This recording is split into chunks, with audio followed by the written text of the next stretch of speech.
We're delving into 4 great reads about identity in this edition of Well Read. Best-selling author Chantel Guertin joins us with her picks.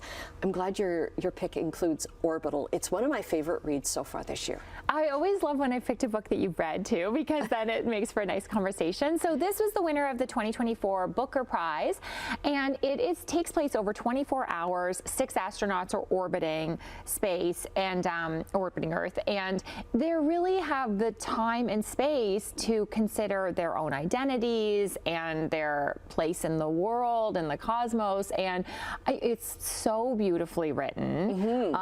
And you know, I was saying this too, like they were saying like, oh, it's just such a slim novel for a Booker Prize. Like, oh my gosh, like you just feel like it is so all-encompassing and enriching. Yeah, her descriptions of what they see from the International Space Station onto Earth, and they're it's such a book about art, which is a really cool twist to it. Yeah, I love that you were saying that too. Like, I just think you could almost reread it too and really like look for other things. Yeah, I loved it. Yeah, I love me a slim novel too. Okay, what's the next one? Okay, the next one is Julie Chan is Dead, and this is a debut Canadian author. This book comes out later this month, and this is a fun premise. So there are twins. They were separated at birth and raised by two different families, adopted, and Julie Chan works in a supermarket, like pretty normal life, and her twin sister is an Instagram influencer. So she sees her every time she opens up her phone. She lives this like amazing life, and she goes over to visit her sister Chloe, who is the influencer, and finds her dead in her apartment. But almost immediately, people believe that it is Julie Chan who is dead. So Julie Chan thinks, I think I'll just go with this, because now I can be this like person who has lived fame and riches. And so you can only imagine switching identities, all of the things that may go wrong. Sounds like a fun read. Yeah, really fun. Okay, next one is More or Less Maddie. This is by Lisa Genova, who wrote Still Alice, which I beautiful book. Oh my gosh, so about sad. Yeah, about having Alzheimer's. This one, she tackles bipolar disorder. So the main character has bipolar. She's in her 20s, and everyone tells her like there's only one kind of life you can live because you have to manage this disease.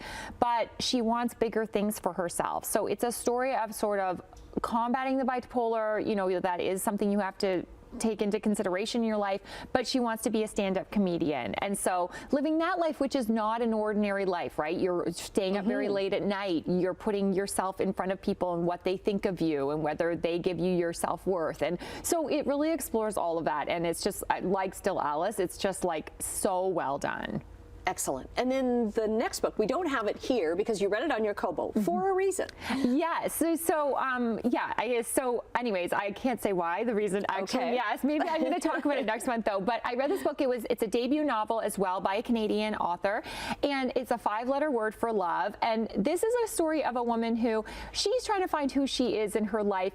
Every day she does the Wordle, so that's why it's called. And the cover of it has that, as you can see that. And she's on this streak, and she keeps thinking like, I'm going to get this amazing job. I'm going to move to New York City. And it's really a thing of like, you know, is who you are your bigger dreams, or actually is who you are when you're big dreaming actually is your life so great right now and you're sort of passing it, not seeing because you're the just beauty. Dreaming beyond. Yeah. Oh, I love that. Yeah, and it's really well done. It's set in Prince Edward Island, so you get a lot of that, and I love like just all the Canadian references in it. And any Wordle hints in it?